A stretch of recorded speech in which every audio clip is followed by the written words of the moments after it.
12 जून को अहमदाबाद में हुए एयर इंडिया विमान हादसे ने पूरे देश को गहरे सदमे में डाल दिया है।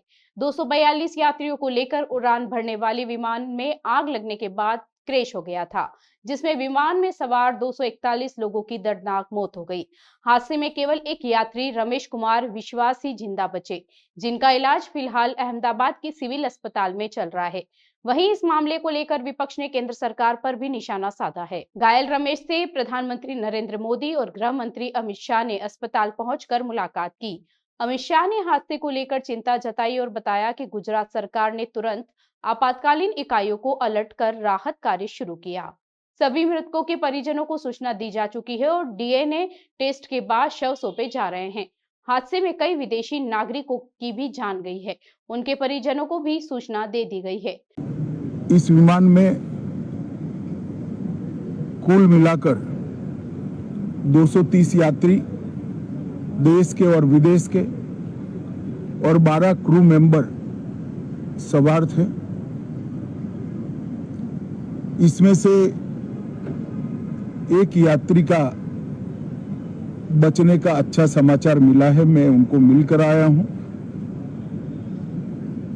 मृत्यु का आंकड़ा तो डीएनए परीक्षण और यात्रियों की पहचान के बाद ही अथॉरिटी अधिकृत रूप से घोषित करेगी,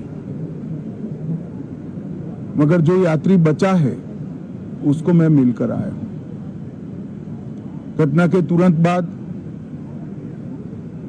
गुजरात सरकार ने बहुत त्वरा से डिजास्टर मैनेजमेंट की सारी इकाइयों को अलर्ट करते हुए, चाहे हेल्थ डिपार्टमेंट जो हो, चाहे फायर ब्रिगेड हो, चाहे पुलिस विभाग हो, भारत सरकार की भी सीएपीएफ को संपर्क कर सभी ने एक साथ मिलकर राहत और बचाव का कार्य चालू किया। बताया जा रहा है कि विमान में करीब 1.25 लाख लीटर ईंधन था और मौसम गर्म था। ऐसे में यात्रियों को बचने का मौका तक नहीं मिला। अस्पतालों में अफरा तफरी का माहौल है और पोस्टमार्टम रूम एक के बाद एक शवों से भरता जा रहा है। अब तक 265 शवों की शिनाख्त की जा चुकी है। इस हादसे के बाद विपक्ष ने केंद्र सरकार पर निशाना साधा है। कांग्रेस नेता पवन खेड़ा ने गृह मंत्री अमित शाह के बयान "हादसों को कोई नहीं रोक सकता" को असंवेदनशील करार देते हुए कहा कि जब सैकड़ों जाने जाती है तो जिम्मेदारी तय होनी निश्चित है। क्या सब कुछ भाग्य के भरोसे छोड़ देना चाहिए? हमारे पास एविएशन रेगुलेटर और सुरक्षा प्रोटोकॉल इसी के लिए होते हैं, ऐसी घटनाएं रोकी जा सके। इसी के बीच उदयपुर के रुंडेड़ा निवासी वर्दीचंद मेनारिया की इस हादसे में मौत हो गई।